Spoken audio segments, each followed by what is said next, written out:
Tim Cook has ruined Apple. I don't say it to be sensational. I don't say it for like a clickbait title, but I say it because it's true. The Apple we knew under Steve Jobs, what many would consider the glory days, those are long over. And now under Tim Cook, this sort of new Apple has emerged, but it's hard to tell if this new Apple is better or worse than what fans really want. I think it's time that Apple lovers and haters come together to have an honest talk about the state of Apple, what Tim Cook's doing, and whether Apple is heading in the right direction or wrong direction. I know this is going to be a really controversial video, so please just watch the video before you comment down below, because I promise I've got a lot to explain. But I'm here today, glad and ready to be able to give you guys my Apple iPad, I don't know, kind of my thoughts about it and what I think about it. So I have been an Apple fan for as long as I can remember. Back in elementary school, middle school, high school, many of it is, for better or worse, documented and available on the internet. I've just loved Apple products and the devices. I remember watching, staying home from school, sorry teachers, the original iPad debut at the Yerba Buena Center of the Arts, how big of a deal that was back in 2010. I remember iPhone launches, I remember the big leaks. Things were fun, exciting, and just always seemed to be changing in the world of Apple. And now that's not the case. And I've got a lot of feelings on this, but I also want to separate my feelings from the stats and the data. So I'm going to give you sort of 3 reasons why I think Apple is worse, thanks to Tim Cook, and also 3 reasons why Apple is better. But again, let me separate the facts and the data from my feelings so we can have a proper discussion here. First reason I think Apple is sort of in the decline is innovation stagnation. And my data to sort of back this up, because it's a little controversial here, is just to look at their products on face value. Go back to 2007 through what would it be like 2015. The iPhone changed a lot in those years. And yes, there were definitely times there that tech advancements were a little bit more substantial than maybe they are right now. But look at every other year, the iPhone's design basically changed. We got major features. The software was updated. Apple, for the most part, shipped all their software updates on time. It was just a rapid, revolutionary change in the tech world, and Apple was changing things like crazy on their desktops, their laptops, their phones.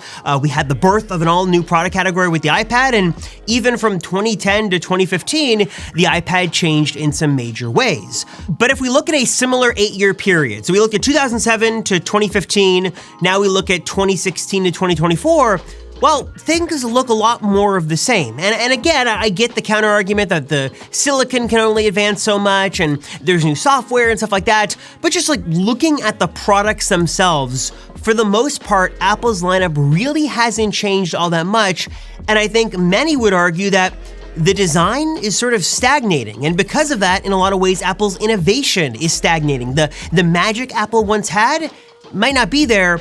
Also, quick little editing note as I was doing this, maybe I should have made this a little bit more clear, but 2007 to 2015, I know that's an 8-year period where Steve Jobs wasn't CEO of that entire sort of time period of the iPhone, but I sort of made that timeline to sort of go off the assumption, the common public assumption, that Apple works a couple of years ahead, and I would not be the least bit surprised if Steve was involved beyond the 4S into the 5 and a couple of generations beyond that, and then Tim Cook was mostly sort of after that in that 2016 to 2024 era. So not like the best, most even 8-year split, but I think pretty much we can say the Steve Jobs-ish era is something, more like 2007 to 2015, and then the Tim Cook era is sort of 2016 onward, give or take a few years there in between, but you guys get what I'm saying.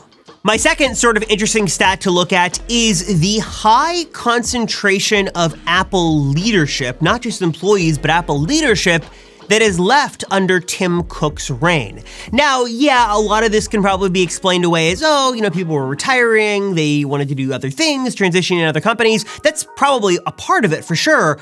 But also you've got multiple accounts from lots and lots of people who said that wasn't really the reason. They just left because they didn't like to work with Tim Cook. one of the best, probably the most prominent examples of this is Jony Ive, though we've heard from multiple credible sources and different accounts and books that there was a very strained relationship between Apple's creative visionary genius and the numbers guy, the logistics guy, who was more focused on the bottom line. And maybe Apple won't publicly admit it, but it's said a lot behind the scenes that Jony Ive left Apple because of Tim Cook. He felt Tim Cook was not in the loop on things. He was uninspired on design. He prioritized the wrong things.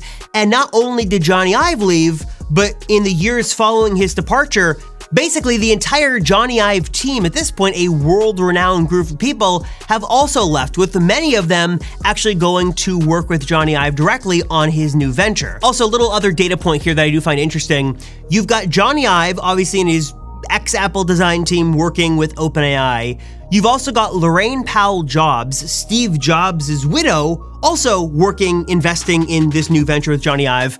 Interesting that, Lorraine Powell Jobs isn't more vocal about her work with Apple. I don't even know if she's really I know she's got like a Steve Jobs project, but what she's really doing with Apple these days, I'm sure she sits on the board. But beyond that, interesting that from what I've seen, she's been more vocal, at least more in the press, about working with Jony Ive on this new venture than actually Apple. The company her husband co-founded just seems a little weird.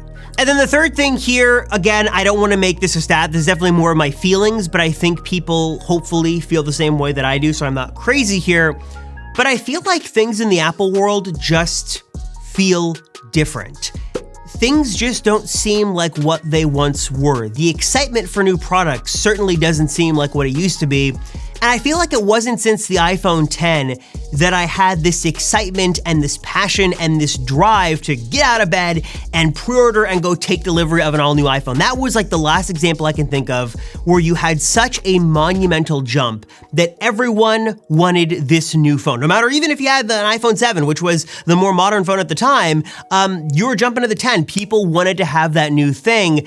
And you look at the designs of the latest phones and they're all sort of the same. The features are mostly the same. And yeah, Apple has made some changes here and there, but I just feel like the world of Apple is just a lot less exciting. Everyone's just sort of waiting to see what Apple might do. They announce something, but it doesn't come out for a year. Who knows what it's going to be. Things just feel a lot more pessimistic and negative in the world of Apple, which, Apple has its ebbs and flows, but definitely lately feels like it's more on the down than it is on the up and hype and excitement. Okay, but of course, to all of that, and I'm sure some of you guys didn't listen, you're already commenting down below, there are arguments to all this, and there are many reasons why you could say that Tim Cook is the greatest CEO of our time, the greatest business leader. And yes, point number one, look at the data. No matter how you interpret the charts or you slice or dice it, Apple is exponentially more profitable and powerful and just larger and successful under Tim Cook than it was under Steve Jobs. Tim Cook has grown a successful company to one of the world's most successful companies, a multi-trillion-dollar behemoth. The second thing I got to talk about is sort of a counterpoint to my innovation stagnation, and that is that, yeah, Apple is still innovating, and actually I think that a lot of their best innovations maybe we take for granted these days. Like we kind of, take for granted the iPhone. We've had that for a while now. But even just the other day, it was the 10-year anniversary of Apple Pay. And it's like a technology that I use almost every single day that I totally take for granted, that actually is a really big business and a really big deal. And yes, touch-to-pay payments were a thing before Apple did Apple Pay, but I feel like that just accelerated that industry in a whole new way. AirPods is another great example. It was the butt of the joke. It was the laughingstock of the tech world when it launched, but now I am an AirPods addict. I love my AirPods. I think AirPods is a great thing. There are many different AirPods serving so many people around the world. Vision Pro is another thing as well that I feel like, you want to knock Vision Pro for not selling well and all that stuff. It's fair to do, but I do have to give Tim Cook and Apple credit for really trying to innovate with something new. This is a sense where they really are trying to sort of try something out of the box. And even though it's got its qualms and quirks and it's a bit expensive, at least it is different. At least this is a great point of innovation from Apple, trying something new. You can disagree on the price, you can disagree about a lot of things, but at least they are trying something new, which I do appreciate. And then reason number three, sort of the feeling that I have as to why Apple is better under Tim Cook, and I'm sure there's data to back this up, but just sort of in general, reflecting back at Apple, it's that Apple always wins. There's a reason why Apple is Apple. There's a reason why they do the things that they do, and it seems like whenever people count Apple out, they always end up succeeding in the long haul. I talked just a moment ago about AirPods. It's a great example of something that people laughed at, that it was stupid, it was never going to sell, and it's been a multi-billion-dollar business. Look at the iPad as well. I guess that was sort of more under Steve Jobs, but still under Tim Cook's leadership, Apple launched multiple different iterations of the iPad and new form factors. People thought that was just dead on arrival. It was a big iPod Touch. Who would care? Apple not only sort of proved them wrong, but dominated the tablet space and are like the top dog in that space for a reason, beating out everyone else. Yeah, I certainly don't agree with everything Tim Cook has ever done, and I think that in a lot of ways, Apple is less exciting and innovative, and, you know, my feelings, I guess, are still valid, but also I've got to look at the other sort of side of that coin and see all of the success that Tim has brought, all of the openness he has brought to Apple, all of the customization he has brought, and a sort of rethinking of Apple's long-term strategy and adapting to the times, taking iTunes from a, 99-cent per song thing to a full-on streaming service with Apple Music. Props to Tim for that. Apple TV Plus might not be the Netflix killer, but at least it is something with some pretty quality content. Again, as unexciting as I think Apple may seem a lot of times, and as disappointing as it may be that we don't get a new redesign on the iPhone, or we don't get some new Apple Watch or something like that, I do think that if we look at Apple as a whole, there are so many things they are doing right. And there are so many times, time and time again, that they've played the long game on things and they have won. Not all the time, certainly not a company without its blemishes or mistakes, but more often than not, they usually do get it right. And there's a reason why Apple is one of the most valuable companies in the world, and why so many people want to be them, or want to be like them, or compete with them, because they're one of a kind. All right, so now, of course, I do want to know, what are your guys' thoughts on this? Do you think that Apple is better under Tim Cook? Do you think it's not better? Do you think another CEO coming in these days would change things for the better or worse? And do you think I'm crazy? Do you feel this feeling, again, I'm an Apple fanboy here, that things just aren't like they used to be?